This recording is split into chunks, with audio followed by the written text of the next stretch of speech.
দুনিয়া বড় স্বার্থপর, কাউরে থাকতে দেয়, কাউরে কাউরে। বাপ আমার থাকতে চায়, থাকতে দেয়। আমার দাদাও থাকতে চাইছে, থাকতে দেয়। ধাক্কা দিয়া দিয়া ফেলাই দিছে। সুঠাম সুঠাম মানুষ, তাগড়া তাগড়া মানুষ, নওজোয়ানকে এক এক ধাক্কা দিয়ে দিয়া দুনিয়া কবরে পাঠাই দিছে। যা,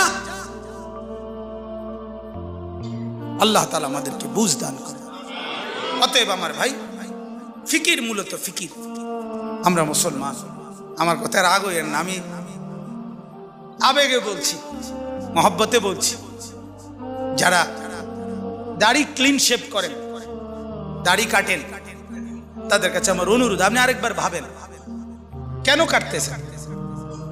আপনি যদি বলেন হুজুর এটা ছাড়া আর ওয়াজ নাই, না আছে, এইটাও একটা ওয়াজ।